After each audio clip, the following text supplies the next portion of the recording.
உலகத்தோட வரைபடத்திலிருந்து பல நாடுகள் வந்து அழிஞ்சு போகவும் செஞ்சிருக்கு. அதே நேரம் பல புதிய நாடுகள் வந்து உருவாகவும் செஞ்சிருக்கு. அப்படி நம்ம கவனிக்கும் போது அதெல்லாம் வந்து ஏன் உருவானுச்சு, ஏன் அழிஞ்சு போனுச்சு, என்ன ரீசனுக்காக அது எல்லாமே நடந்தது அப்படின்னு சொல்லி நம்ம யோசிச்சு பார்த்தா அதுக்கு பின்னாடி பல விஷயங்கள் வந்து இருந்திருக்கும்.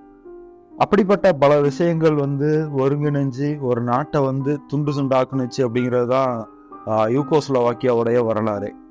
யூகோஸ்லோவாக்கியா அப்படின்னா என்ன அப்படின்னா அதுக்கு வந்து தென் ஸ்லாவினிய மொழி அப்படின்னு சொல்லி அர்த்தம். இது மொத்தம் 6 மொழி குடும்பங்கள் சேர்ந்தது தான் இந்த மொழி குடும்பம் அப்படிங்கிறது. அதாவது இல்லை செர்பியன் லாங்குவேஜ் இருக்கும், குர்சியாவுடைய மொழி குடும்பம் இருக்கும், ஸ்லாவினிய மொழி குடும்பம் இருக்கும், அப்புறம் மோண்டனிக் மொழி கூட அந்த மொழி குடும்பத்தோடது இருக்கும். இப்படி நம்ம கவனிச்சோம் அப்படின்னா மொத்தம் 6 மொழி குடும்பங்கள் வந்து இதில் உண்டு. இந்த 6 மொழி குடும்பத்தையும் சேர்த்து தான் தென் ஸ்லாவினிய மொழி அப்படின்னு சொல்லுவாங்க. இதுக்கு நம்ம கவனிச்சோம் அப்படின்னா இந்தியாவில் இருக்கக்கூடிய திராவிட மொழி குடும்பம் மாதிரி இதுவும் ஒரு ஃபேமிலி, மொழி சார்ந்த ஒரு ஃபேமிலி.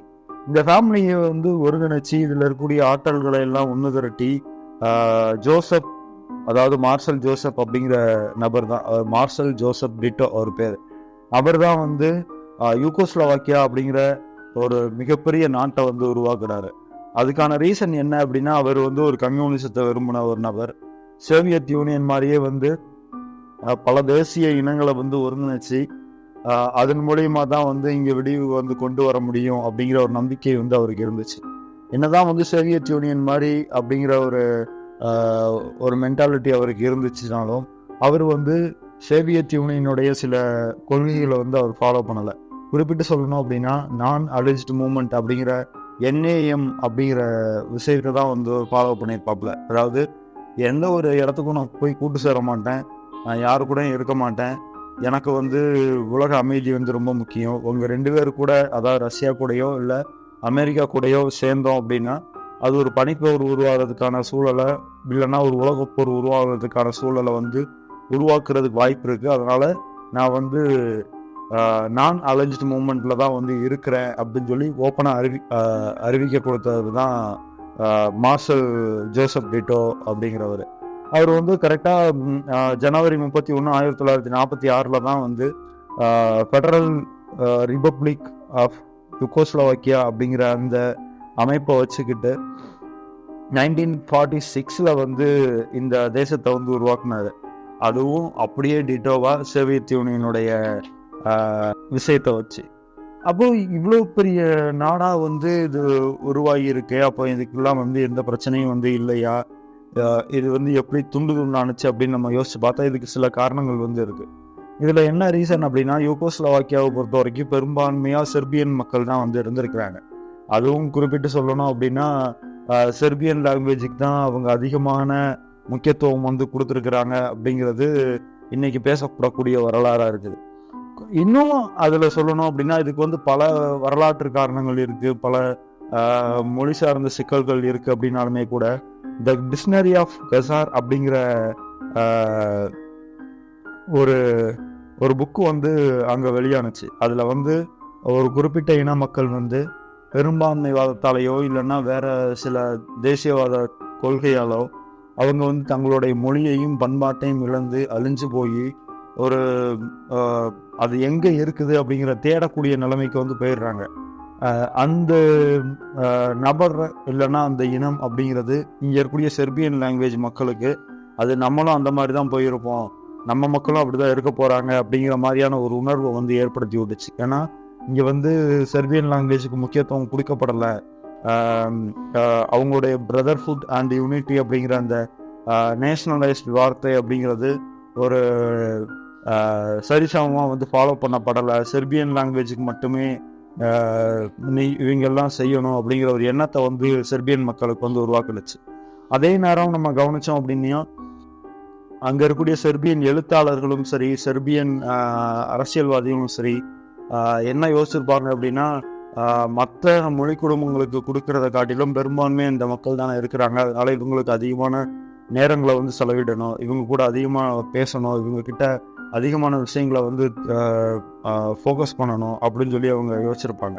ஆனால் அது மற்ற மக்களுக்கு வந்து எப்படி இருக்கும் அப்படின்னா இங்கே வந்து ஒரு அதிகார பகிர்வு நடக்கப்படலை. செர்பியன் மக்களுக்கே அதிகமாக முக்கியத்துவம் கொடுக்குறாங்க. குரோசியர்களுக்கோ இல்லைன்னா இந்த மாண்டிக் மொழி பேசுகிறவங்களுக்கோ போல்னிஷ் மொழி பேசுகிறவங்களுக்கோ வந்து அதிகமான முக்கியத்துவம் கொடுக்கப்படலை அப்படிங்கிறது அவங்களுடைய தாட்ஸாக வந்து இருந்துச்சு. அது மற்ற மொழி பேசக்கூடிய மக்கள் மீது ஒரு வெறுப்பையும் சரி, அதே நேரம் அவங்க வந்து நமக்கு உதவி செய்யலை அப்படிங்கிற எண்ணத்தையும் வந்து உருவாக்கி விட்டது. இது இன்னும் சொல்ல போனால் செர்பியன் மக்கள் அப்படிங்கிறவங்க ஒரு பழமைவாத கிறிஸ்தவர்களாக இருக்கிற பட்சத்தில் மீதி உள்ள மக்கள், அதாவது குரேசியர்கள் மாதிரியான ஸ்லாவினிய மாதிரியான மக்கள் வந்து ஏறக்குறைய இங்கே இஸ்லாமியர்கள் வந்து அதிகமாக இருக்கிறாங்க. அதுவும் வரலாற்று அடிப்படையில் பார்த்தோம் அப்படின்னா செர்பியர்களுடைய இன அழிப்புக்கு பிரச்சனைக்கு குரோசியர்களும் ஒரு மிகப்பெரிய காரணமாக இருந்திருக்காங்க அப்படிங்கிறது அங்கே இருக்கக்கூடிய யதார்த்தமான ஒரு விஷயமாகவும் கூட வரலாறாகவும் அது இருக்குது. அப்படி அந்த மாதிரியான வரலாற்று சம்பவங்களும் அதே நேரம் மொழி மீதான பற்றும் அப்படிங்கிறது இங்கே வந்து செர்பியன் மக்களுக்கு மற்ற மொழியின் மீது ஆக்ரோஷத்தையும் வெறுப்பையும் வந்து ஏற்படுத்தி விட்டது அப்படிங்கிறது தான் ஒரு விஷயமா இருக்கு. இதுக்கு வந்து ரொம்ப டீட்டெயில்டாக சொல்லணும் அப்படின்னா 1968 அப்புறம் இங்கே வந்து பெரிய, அதாவது அந்த யூகோஸ்லோவாக்கியா அப்படிங்கிறது வந்து துண்டு துண்டாக போகிறதுக்கான வாய்ப்புகள் இருக்கு.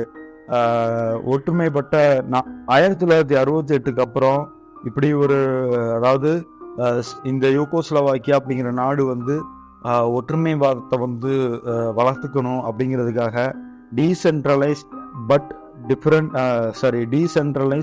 டிஃப்ரெண்ட் பட் ஈக்குவல் அப்படிங்கிற ஒரு வாதத்தை வந்து முன் வச்சாங்க.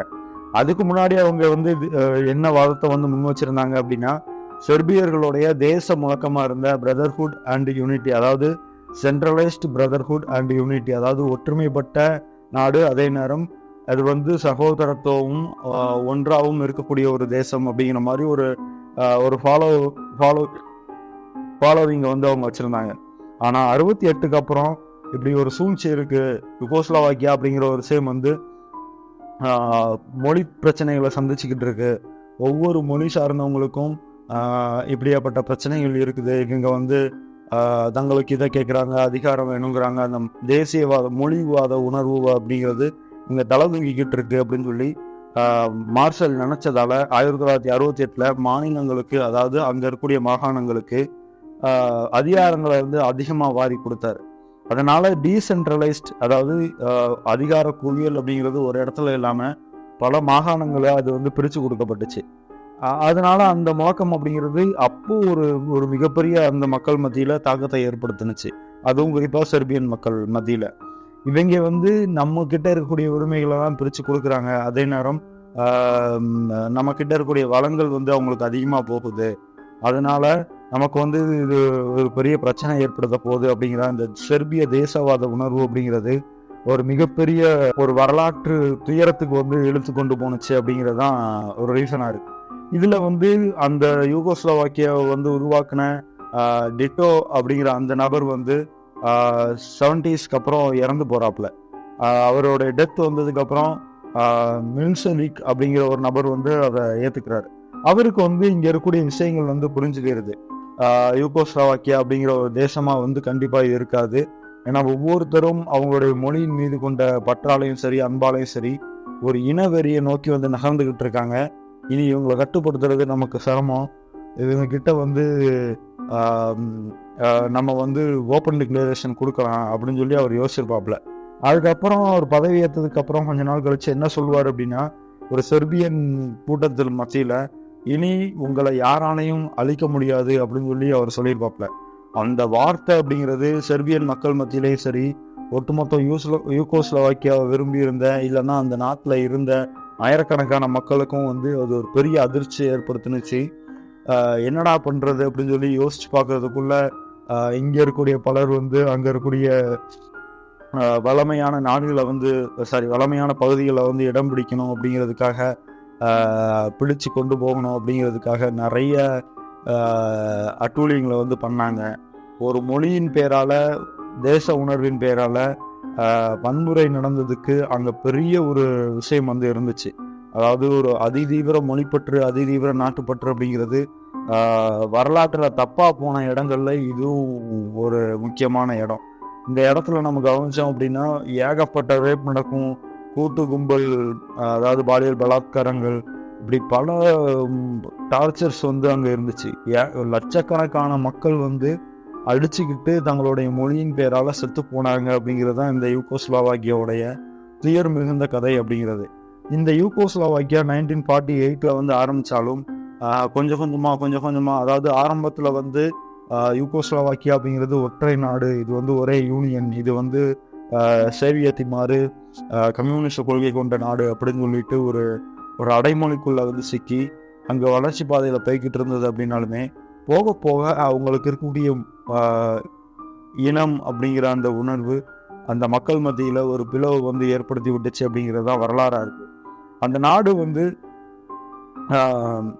1991 முழுசாக அழிஞ்சு போனது. குறிப்பாக சொல்லணும்னா 6 துண்டாக வெட்டப்பட்டு ஒரு புதிய நாடுகளாக உருவானுச்சு அப்படிங்கிறது தான் கதையாக இருக்குது. அந்த புதிய நாடுகள் தான் செர்பியா, குரோசியா, அப்புறம் போல்ஸ்னியா, மாண்டினோவியா, அப்புறம் ஸ்லோவானியா மாதிரியான நாடுகள்.